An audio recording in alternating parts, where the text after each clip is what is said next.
अस्सलाम वालेकुम दोस्तों, वीडियो सुनने से पहले मेरी बात पे ज़रा तवज्जो दें। हमने ये चैनल बनाया है लोगों तक आसान तरीक़ा से तशख़ीस और तजवीज़ पहुँचे और कुनूनत पूरी दुनिया में राइज हो।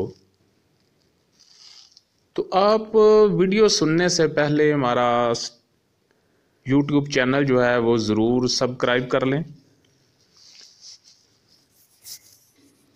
और इसको वीडियो को लाइक करें, डाउनलोड करें, बार बार सुनें। इंशाल्लाह आपको बहुत ज़्यादा फ़ायदा होगा। दुआ में याद। कोई कहता है जी इसकी दलील दोबारा तो सही।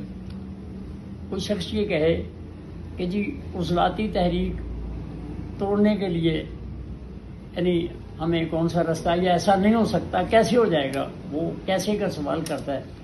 तो मैं उसको बतौर तजर्बा, ये नहीं कि आप मरीज लाऊं, मैं उसको दवाई दूंगा, मैं यूं करूंगा, आप उसको यूं परहेज करवाएं, 10 दिन के बाद देखें, 20 दिन के बाद देखें, महीने के बाद देखें, ऐसा चक्कर नहीं है। आप कहें भाई हम यहाँ तजर्बा करते हैं, अभी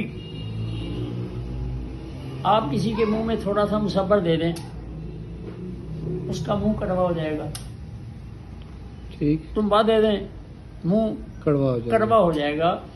आप उस कड़वाहट को दूर करने के लिए उसके मुंह में थोड़ा सा नमक दे दें, चंद मिनटों के बाद वो कहेगा कि मेरे मुंह की कड़वाहट जो है वो खत्म हो गई।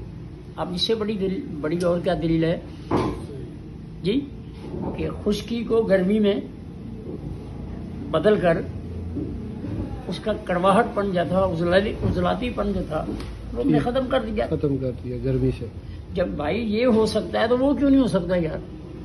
माशाल्लाह माशाल्लाह जी, क्या बात है भाई। यूं हो सकता है, एक मिनट में ऐसा हो सकता है, तो यार महीने में क्यों नहीं होगा भाई? बेशक होगा। तो ये दलील है हमारे पास हर चीज की। इस तरतीब से आप किसी को मुतमईन करें, उसे समझाएं कि भाई ये कानून इलाही है, ये एक फितरत है, एक साइंस है, इसको आप जैसे चाहें इसको आप पलट पलट करके समझें, आपको समझ आएगा। तो ये हमारा तरीका इलाज जो है, नमक जो है अगर किसी चीज में अगर ज्यादा है तो नमक का अगर तोड़ करना है तो आपने मीठा डाल लें, बेशक जी। नमक के असरात जो है वो कम होने शुरू हो जाएंगे। तो ये एक निज़ाम है, ये चल रहा है जी। इसी तरह अगर आप चलते चले जाएं तो दुनिया के निज़ाम को आप समझते चले जाएं, साइंस को समझते चले जाएं, मौसमियात को समझते चले जाएं कि किसी को सर्दी का एहसास हो रहा है, हाथ पैर उसके सर्द हो गए हैं, खुश्क हो गए हैं, अकड़ गए हैं, तो आप उसको आग के पास बिठाएं। कौन कहता है कि उसकी सर्दी दूर नहीं होगी? बेशक दूर हो है, बेशक दूर हो जाएगी ना।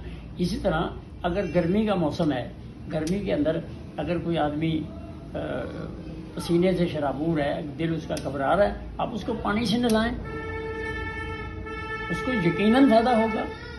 ना होने वाली कौन सी बात है जी? बेशक। इसी तरह अगर कोई कपड़ा गीला है या हमारे जिस्म को पसीना आया हुआ है तो हम पंखा चला के हवा से गर्मी तो दूर नहीं करते, लेकिन पसीने को खुश्क करते हैं। और सर्दी के मौसम में भी कुछ लोग वो दुपट्टे सुखाने वाले जो हैं वो दो किनारे एक तरफ बांध देते हैं और दूसरी तरफ से यूं यूं करते हैं, तो 2-3 दफा ऐसा करने से वो सर्दी के अंदर दुपट्टा सूख जाता है। तो हवा ने पानी को खुश्क किया ना। बेशक जी, ये हमारे सामने सारे सेंसी तजर्बे सामने हैं, मसाले मौजूद हैं, तो इसको अंदर भी हम इसी तरह इस्तेमाल करें। वाह, क्या बात है, क्या बात है।